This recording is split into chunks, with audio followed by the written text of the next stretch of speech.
deck, it's just really, really difficult. Do you sideboard against the Eldrazi aspect, or do you sideboard against the Broodscale aspect? Okay. So let's get in here. We got Jesse on the bottom. We got Benjamin on top. Looks like Jesse on the play with a Flood Strand, passing it back to Benjamin's way. That's a Grove of the Burn Willows, right? It sure is. 21 for Jesse. Blackjack, Ancient Stirrings. Take a peek. Stirrings is so good. You got to forget how good Stirrings is. I know, no kidding. Rumble has kind of put this card down a little bit, but Stirring is still a heck of a Magic card. It just kind of has those deck restraints where Rumble does not. Yeah, we love seeing the sorceries here. 8 sorceries, 4 Stirrings, and 4 Rumbles on Benjamin's deck list. Gonna find what he needs. Yeah. So gets the Kozilek's command here.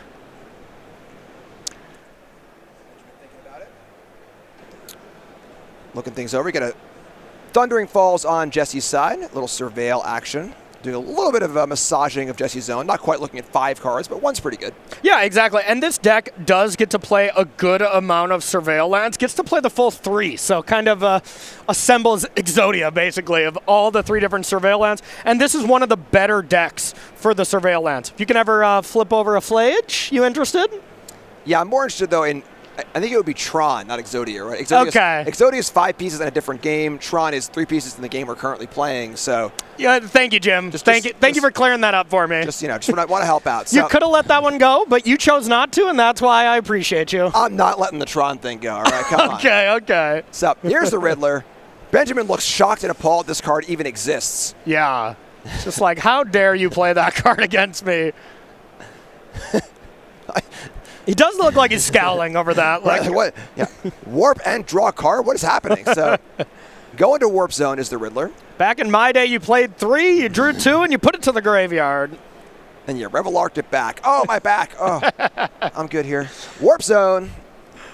Welcome to Warp Zone, says Jesse Hampton. That was my first Pro Tour, was Revelark and Muldrifter, so I feel you. I am old as well, buddy. I love that deck. Me too. So, let's believe is that a Cavern of Souls on Benjamin's side? That does Eldrazi Temple. Yeah, I think that's a temple. I see the 2 pips there, so one of the alternate versions there. So very important card for Benjamin's deck. Of course, always Eldrazi. When you have a free Ancient Tomb, that's a really important place to be. But nothing to do just yet. Could have the very powerful Kozilek's command in hand. And does from the Stirring, so we know that for sure. Oh, perfect. And back Jesse's way. Sacred Foundry. On tap, just gonna say go. So a little pass and posture here. Makes sense. I mean, when the pressure is not really on, no reason to jump to anything so far. And are really testing us with the lands here so far. That's a Grove, I think. Okay. So you Grove with the Burn Willows, and we see a Writhing Chrysalis. So this card is the Mythic Common. Usually it's Mythic Uncommon. Mythic Common of Modern Horizons 3 drafts. Coming into play.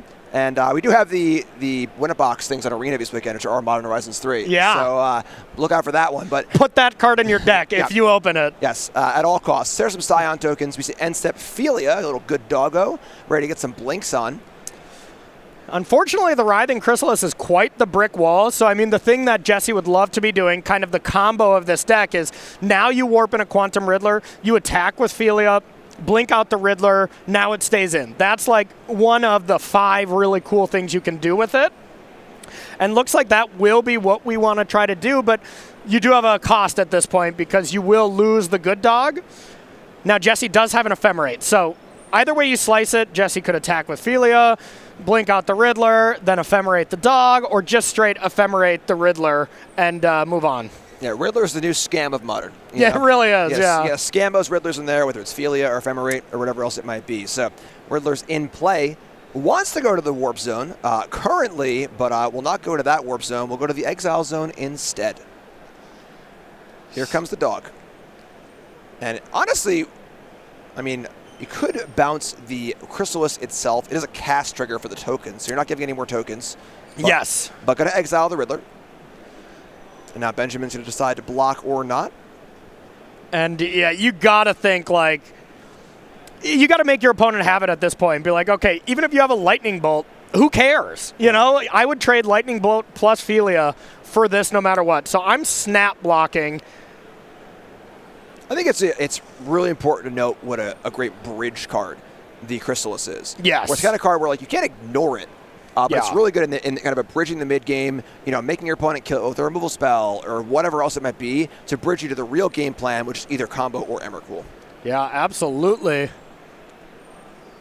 And wow, just marches after the attack. So tight sequencing there. Jesse did that just in case, there was like a dismember or something like that where you could interact with the dog. You want to make sure you do it after blocks. Even though if we don't see any dismembers in the main, it's just tight sequencing and a good thing to learn from a great player.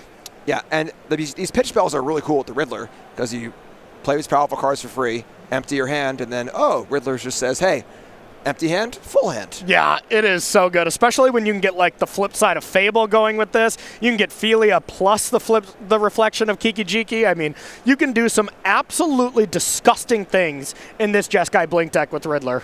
Yeah, it's one of those cards where on first read, you're like, this card's pretty powerful. But then once you got to peel back the layers of all the things you can do with it to blink it, scam it, cheat it, and so on and so forth, just the card of a tournament. Yeah, I'm going to go out on a limb and also, meanwhile, this game is over here. We're seeing the combo. You're able to add infinite mana here and then cast that command for infinite. Eventually, you'll find Glaring Fleshraker, and then you continue to do it here. So all you need when you have infinite mana is one command, and we're all done here. So as cool and as awesome as we were talking about this Jeskai Blink deck, Jesse's play of being a little aggressive there with that March may have just cost him the game. Yeah, and that's what I was saying about the Chrysalis, where it's the perfect bridge card. Yeah. You kind of have to do something about it, but you spend resources on that, frees up the combo, and that was over in a blink. That was just bam, boom, done. I'm trying to stop talking about Riddlers and stuff, but one good way to circumvent the Riddler card advantage is to kill your opponent. So let's look over at Jesse's sideboard here of 1 Celestial Purge, 1 Force Negation, 3 Mystical Dispute, 4 Obsidian Charmaw, 1 Subtlety, 2 Surgical Extraction, and 3 Wrath of the Skies. So I want to blow up my opponent's lands and blow up their permanents. So Wrath of the Skies and Charmaw look really good to me. That's probably all I'm very much caring about, as Wrath of the Skies is really good against like the Urza Sagas, against like the extra Blade of the Blood Chief that's laying around on the battlefield, maybe these colorless Eldrazi spawns that Writhing Chrysalis makes, and then just the Charmaws at being able to destroy an Eldrazi temple, Saga as well. Really all about controlling Saga. So you're saying that Jesse's going to go into like a full control mode, I think, here in game 2 and 3? I would think so. We might see a little bit of the permission come out. Maybe the spell snares, those don't have a ton of targets. Maybe even the Phlages are not that good, so you can probably trim or take a few of those away. Teferi also looks bad, so cheaper interaction and then more robust interaction with the Charmaws and the Wrath of the Skies. All right, then on Benjamin's side, we got 1 Cavern of Souls, 1 Damping Sphere, 1 Dismember, 2 Fire Spout, popular card these days, right? Yeah. 2 Nature's Claim, 1 Soul Guide Lantern, 2 Surgical Extraction, 2 Thief of Existence, 1 Vexing Bauble, 1 Warping Whale, 1 Wastescape Battle Mage. The variety pack here of colorless cards. What do you got for Benjamin? Yeah, a ton of different stuff here, and could make a case for a good amount of these cards. I want the Dismember for a turn 1 Ragavan for sure. I want to be able to have as many ways in my deck to interact with that, because I do think Jesse's deck is kind of the best Riddler deck because it has all the combos with Fable and Philia, but it has ways to get mana advantage with Ragavan. So I want to try to be preventing any of that mana advantage as possible from Jesse's side. So Dismember, I like the Vexing Bauble as well. Cutting off these free spells, cutting off a key Solitude on your combo pieces, your Basking Brood Scales, stuff like that can be really, really big game. So that's the majority of the stuff I'm bringing in. Maybe even Cavern too, so you can force through some of your creatures that would get consigned. Yeah, a lot of moving parts here, honestly. Because these decks are so like flexible and nimble and stuff what they're going on to, that makes sideboarding very, very dynamic. Where the last matchup we saw, Izzet versus Amulet, kind of polarized. Yeah. This is much more flexible. Each player has a lot of room to kind of sculpt their plans. So, before we get into game number 2 here, we got some sales coming up, Corey. Big sales, good sales, great sales, the best sales, and free shipping. $100 or more on your singles order, StarCityGames.com. That's free shipping. I want to save money anywhere I can. It's one of those spots where, all right, I'm almost at $100 in my cart. What can I add in there? Yeah. What can I slide in there and get us over to 100? So check it out, StarCityGames.com. Noting it's only on singles only, domestic or lower 48, and APO only, excluding pre-orders, and so on and so forth. Get all the details in there. Check it out, StarCityGames.com, and order your bloodletter of Aquasats. I live in Roanoke, and I go into the office to film Commander versus all the time, I'm getting this shipped to my house anyways. Wow. Why not? Free shipping. I'm going to utilize it. Corey abusing the system and getting fired. So I'll be with you solo for the rest of this broadcast. But check it out, StarCityGames.com. I had a good run. It was a good run, man. You've been doing great. I'm sorry to see you go out like this. That's what took me down, huh? Is utilizing the free shipping instead of just, driving the 15 minutes into the office. Well, It is what it is. All right. So Jesse has some work to do here to climb back into his match on the play here for game number 2. And both players are shuffling up. We're going to deal them out and rock and roll here at the Regional Championship. We're in Houston, Texas. We're sending some players to the Pro Tour. Oh, yeah. We're spending a lot of money here. We got 2 players going to the World Championship as well, which is very exciting.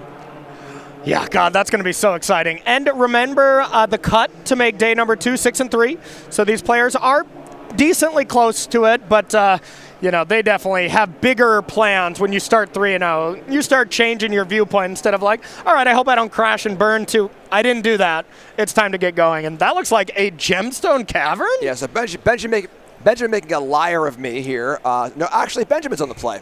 Lucky Man's Paradise, that's a luck counter. So exiles a Flesh Raker and has the land in play, taps for any color. And so Jesse here is on the first turn at a mana equality. Yeah. Only plays one of those, by the way. Why play more than one when you can just start with that one and play? I mean, you need to be lucky to play the card, so just play one. Oh, man. Being able to go turn 1 Urza Saga and turn 2 make a construct without any ancient tomb-style land, we cooking. Yeah, for sure. And Wrath the Skies might end up being pretty important here. So we see a fetch from Jesse. And this is another angle this deck has, right, where it has this ramp component, it has the combo component, and the Urza Saga is just a pretty good card, too. Yep, absolutely.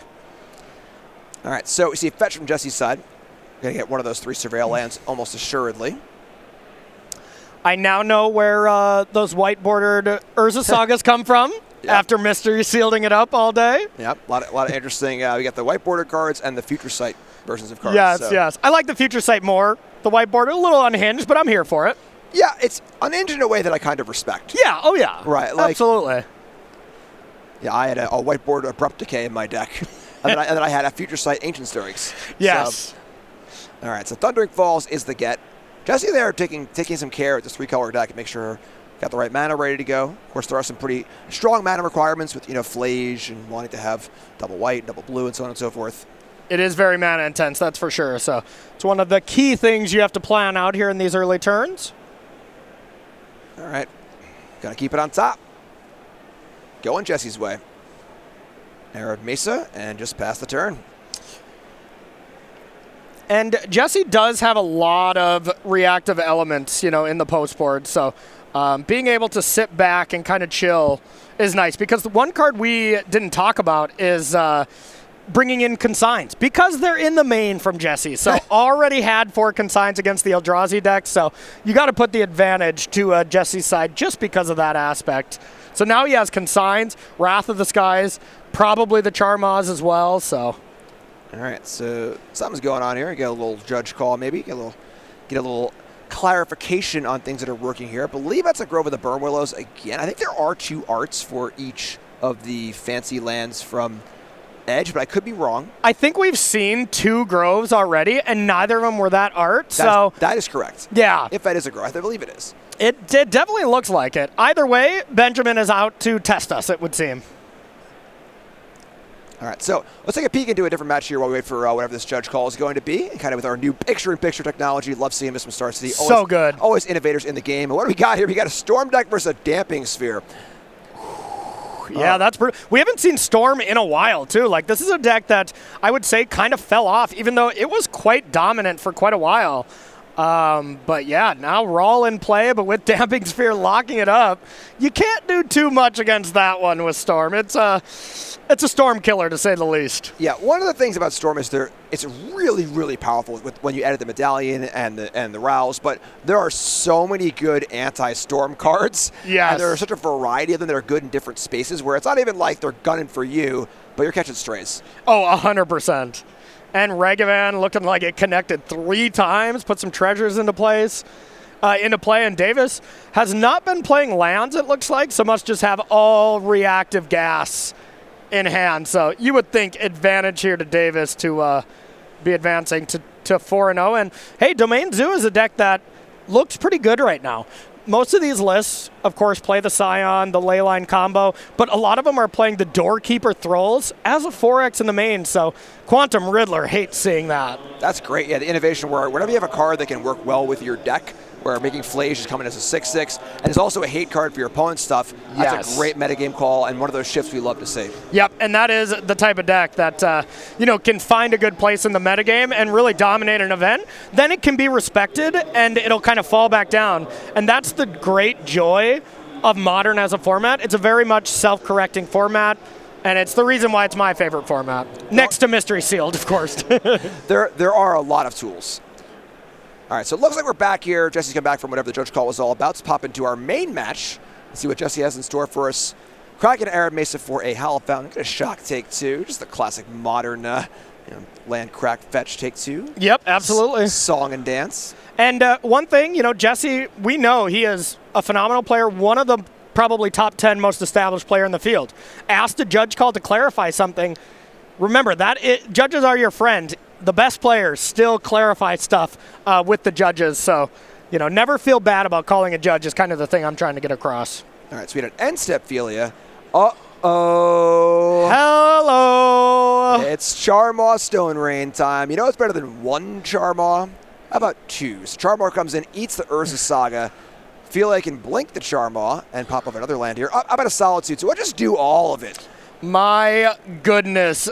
If you got any kids watching the broadcast, shield their eyes because this is really popping off here. Yeah, I feel like a bad parent right now. I told my wife, hey, make sure my son's watching the games. Turn it off. Yeah. You shouldn't be watching this. Okay, if we need to take a break for you to call your family here, that's totally fine. This is an emergency phone call. So double Stone Rain off the Charmaw. Philia's up to a 3/3. Everything's gone for Benjamin. Just another Grove of the Burn Willows and a lot of work to do because this ain't over. Yeah. Philia and Charmaw is a Stone Rain every turn. Okay. That was huge. Okay. That was needed.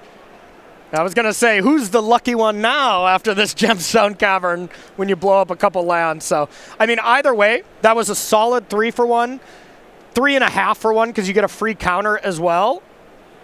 Yeah, the thing is that Philia is still in play, and you really can't leave Philia in play against this deck. No. Against... Yeah, Philia can just never exist because it works so well with every card in your deck. And here's a case in point, probably problem number 1 is Riddler blinking out. Like, it is so good. And everything I want to be doing in Modern here. I just love that fair decks like this are not only good, they're arguably the best decks in the format right now. Just means Modern's in a great spot when decks are reactive. The only issue here is that Jesse is currently using the world's smallest 6-sided die on that Philia. It is a 4/4. I'm not sure if you can see that, but it's a 4/4. The 4/6 Riddler's in play, and all of a sudden there's a very, very fast clock. And now the fun part is you can blink the Riddler and draw more cards at the cost of 4 damage. Yeah. What's Jesse want to do here? Is it damage or cards? Play another Riddler and blink that one. Never mind. Problem solved. Honestly, he could have also just gave this one haste and attacked with that, and that would have been, 12? So with the Arena of Glory, you can still warp in for haste, which is something this deck can do and is really, really a powerful element to the deck. But with Benjamin stuck on 2 lands, there's nothing that's going to happen here. The riddle of this game is he going to scoop now or after he draws a card? Yeah, it's funny. That was my favorite draft archetype in that format was the warp creatures and the things that give haste. Yes. You got to get that extra shot in, too, because the warp is not enough. So Jesse there with a dominating game number 2. Some sideboard cards coming in clutch and showing the real power of Philia in these blink decks. Just the ability to just blink consistently over and over again and on a good rate. So back to the sideboards. Benjamin's going to be on the play here. Any changes? I wouldn't think so. This feels like a very much... just kind of have the draw that you have here and have everything that can kill a Ragavan, everything that can interact with your opponent. But, man, after seeing that game in action, even when Benjamin started this game pretty well, with Gemstone Caverns about as good as you can start it, that looked bad. That looked really bad from the Gruul Brood-Scale side. So you got to put an advantage to Jesse here, even being on the draw, I would say. Yeah, pretty strong statement, too, to have 4 Charmaw on your board. You don't want to lose to Eldrazi, it would seem. Yep. So we got not too much sideboarding here. We're going to be doing this again next week. Just you and me. I got a little time. In the I'm booth. in. That's right. Where do you want to go? Baltimore or? Yes, actually. Okay. How did you know? So we got Spotlight Series Spider-Man in Baltimore. Magic Spotlight Spider-Man in Baltimore. All info is at starcitygames.com/SGCon. It's going to be next weekend. Playing some Standard. Again, we are long to look out for Spider-Man costumes. So if I see you wearing a Spider-Man costume, you'll get a huge high five from me. Wait, I thought we were wearing them in the booth. I already ordered mine, dude. It was expensive. That's why. That's why Okay, you're getting a high five. All right. So check it out, October 24th, 26th. That's next weekend. And of course, all information starcitygames.com/SGCon. And if you can't make it, guess what? You can watch it right here on the SCG coverage on YouTube. You sure can. Standard, of course, and this is going to be the whole top 8 heading to the Pro Tour, so open entry as well. So come on down, bring some of your new Standard hot tech, bring Mono Red that won the last one, or hey, Vivi's pretty good too. You can bring that as well. Might be Vivi's last hurrah. So whether you very well could be. Whether you want to be on the Vivi side of history, the anti-Vivi side of history, come down and play and show us what you got. Either way, you at home could write history, is what you were getting at, right? Yep. All right, so Game 3, we see the deck list out. Now, it is important to note, these are open deck list tournaments. If you're watching at home, haven't played in a regional championship, open deck list means that you have literally your opponent's deck on a piece of paper. You get to see it in between games and before the match starts. How does that change things for a player? It changes a lot. So it changes how you construct your deck. You'll see in an open deck list tournament, there's a lot more one-ofs in the main, like a one-of Blood Moon. You know, can really put the fear of God in your opponent, and they might start fetching basics pretty aggressively. That's one example of many, many things that you could see. But then post-board, it's a lot more mind games. It's a lot like, oh, I know you have, let's say, Tamiyo's in the board, but I don't want to keep my Fatal Pushes in, but maybe I have to now that you have those. So there's a lot of those weird mind games that you have to play, and it very much favors players that just have a good memory as well, which is not me, Jim. So open deck list tournaments are kind of rough for me. Not me either. Yeah. I go into game 2 and I'm like, what were you playing again? But let's take a little look in here, a little picture-in-picture, and see what's going on with our side match here. And we see a Medallion in play, and that's a lot of stuff. Dampening Sphere, Territorial Kavu, Storm kind of up against it. Yeah, and just the way the body language from Zev, it's just like my cards don't do anything in my hand, and yep, that body language was met with a W there for D'Anthony Davis. That didn't look very fun for the Storm players, but Storm players got to come, and when they're like, I'm going to take the next 10 minutes to win the game, so yeah, you got to take your pluses and your minuses. Yeah, at this point, is Storm back to being the good guy, or is Storm still the villain? I think Storm's the good guy right now. Really? Yeah, I think villain. I think if it's like, the 8th or more most played deck, then it's an underdog story. Okay. Still a villain to me. I mean, I got to watch, some of the best players in the world at Pro Tour Modern Horizons on my team. Kai, Finkel, and Luis all played Storm and got obliterated. I remember seeing a feature match of that Pro Tour where it was like, all right, Kai Buddha versus John Finkel, the two GOATs. They're 1-3. Let's check on it. Yeah, and they were all really excited about Storm. My first match in the house against John playing Storm. Wait a minute. John Finkel was excited to play Storm? Really? I know, right? Okay. And I was playing Eldrazi. I had turn 2 the One Ring on the play and still lost. And I was like, man, John Finkel's good at Magic. Storm's pretty good. But yeah. Water's wet, Wasn't a good weekend for them. And so that's the point where it kind of became the underdog. And we'll see if it can do some damage here. Yeah, that's fair. I believe there was a certain bird that people should have played at that Pro Tour, right?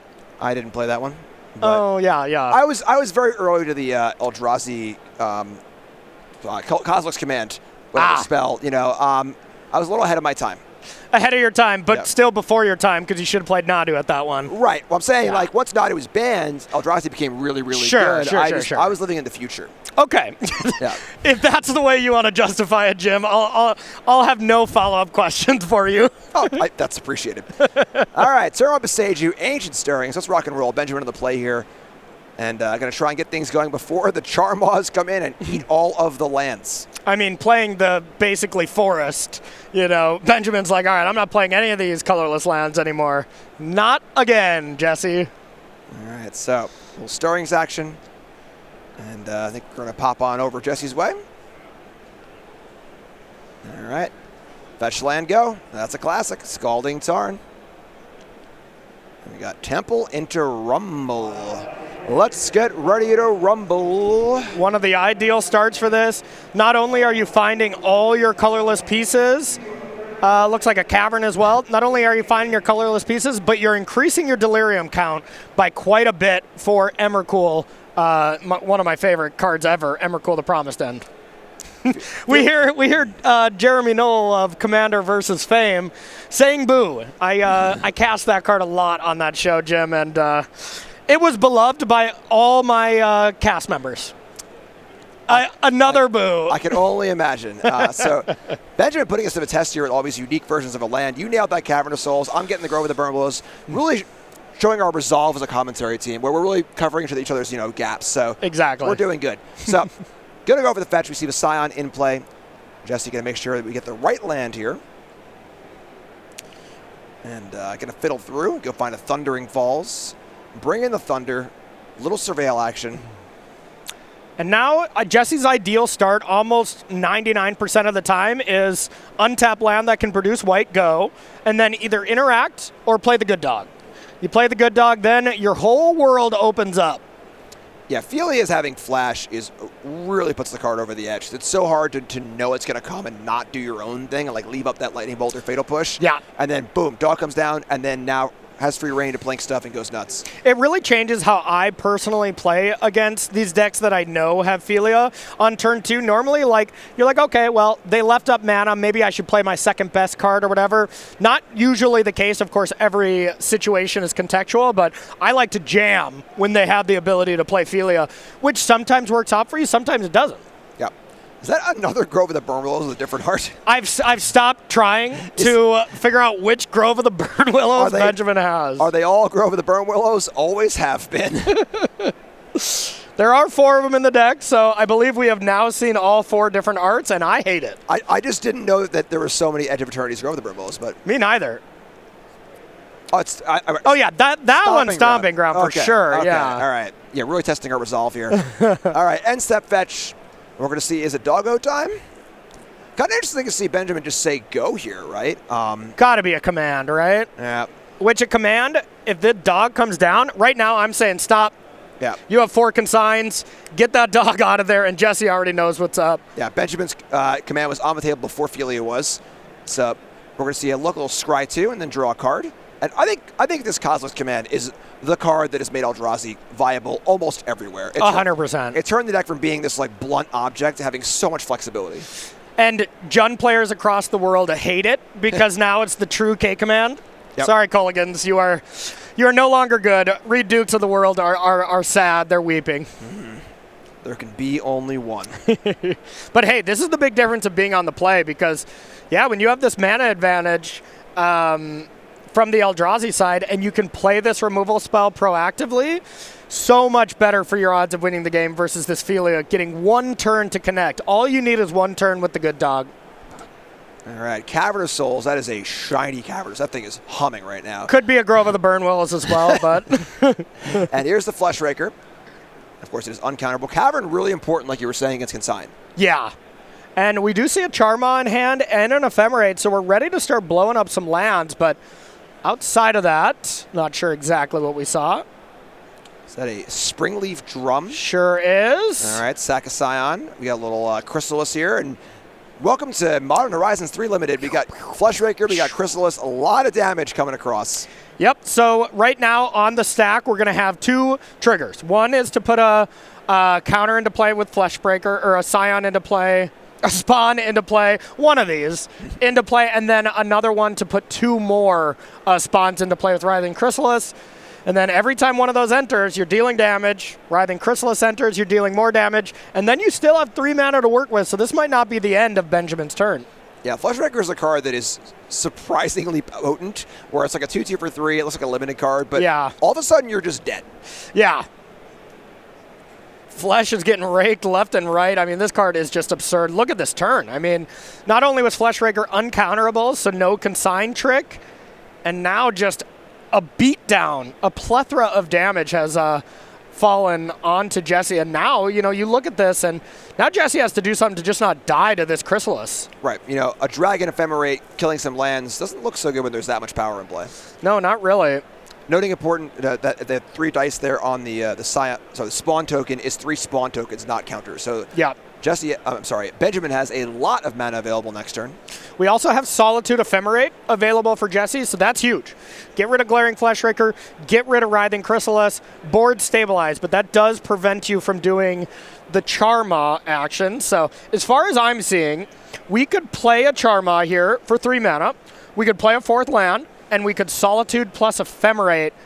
Looks like the surface level play from Jesse, as long as we do have land 4. I didn't spot one for sure, but even that looks pretty good. Yeah, this is what the bridge action with the Chrysalis is, though, where if all of that happens, things get mopped up. There's still a lot of mana in play with these Scions, and then Benjamin can still either go the combo route with the Blood Chief, or the Emrakul route, and many other options too. So very interesting to see where we're going to go here. Yeah, I think that's what Jesse has online. He's looking at the graveyard, he's looking at the available mana, and he's like, all right, if I cut you off 1 land, then you still have what? Access to 7 mana. You have, and then do we have Delirium? We have instant, typal, sorcery, land. So 4, 5, 6, 7, 8, 9, 10, 11. So 1 Eldrazi Temple, and you have Emrakul ready to go for next turn from Benjamin's side, I believe. It's a lot of pressure for Jesse. Again, has a lot of tools here. Yeah, that looks like a Wrath of the Skies too. So, wow, Jesse has so many options. The mana advantage that these Eldrazi decks can create is quite wild. Yeah, I think that's a Wrath, that second card next to the land. We're going to find out, because that would be a great play too. Okay. Shocking in the Steam Vents. Tapping 2, tapping 3. Looks like it might be Charmaw time. And it is. Obsidian Charmaw comes in to destroy a land. It's going to destroy, is it the Temple or Cavern of Souls? It's going to be the Temple. Yep. Could also have been a Grove of the Burn Willows, though. We never truly know. But, okay, so this is telling. He did not decide to Solitude or anything right now. That's a real cost. That is a Grove of the Burn Willows for sure. Oh, I got a Vexing Bauble here. That'll force the action, Jim. Yep, so put a little wrench in the Solitude plan, saying, if you want to do this, you got to do it now.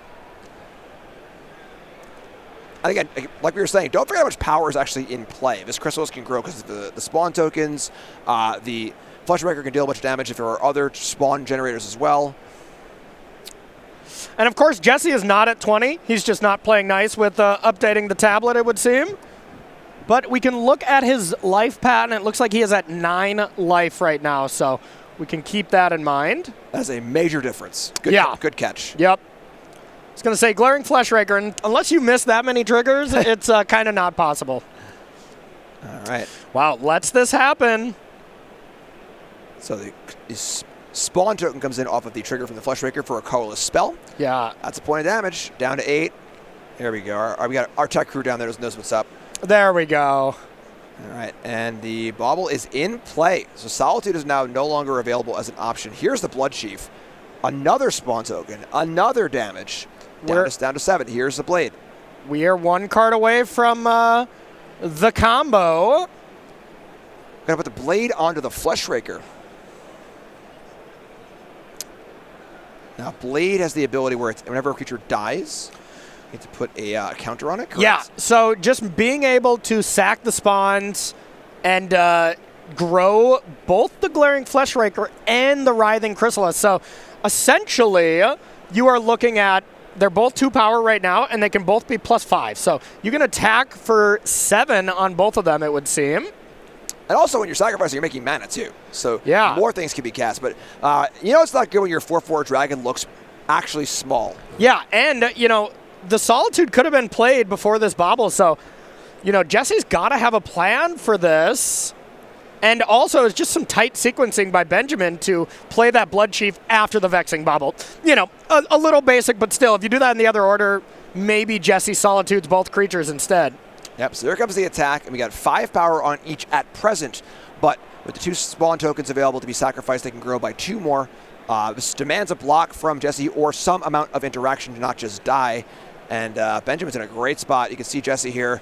Little pen twirl. Not looking too pleased how things are going. To be fair, he hasn't looked pleased even when he Charmod his opponent into oblivion last game. That's just Jesse. He is all business. Now, one play he does have available is like block with Charma, ephemerate it, blow up a land. And then the problem is you don't get that Ephemerate off, you know, you don't get to cast it for free again with the Vexing Bauble. And Bauble doing a surprising amount of work here. It's, like, I think we're at the point where, you know, I mean, Vexing Bauble's been banned from some of the older formats, you know? Like, I believe Vintage, I think it's restricted there, and maybe it's been banned in some other spots just because those formats have a lot more free spells. Modern's kind of catching up to it, so now a card like this, looking like it's going to be maybe a staple of not only a deck like this that can utilize Urza Saga to go fetch it, you might just see this in, like, Boros Energy. A super low opportunity cost. You know? Yeah. 1 mana artifact, you can get it with Urza Saga, you can tap, sack it, draw a card. So Jesse really thinking this through. How is Jesse going to wriggle out of a situation? No stranger to high pressure spots, obviously. Charmaw's got to block something.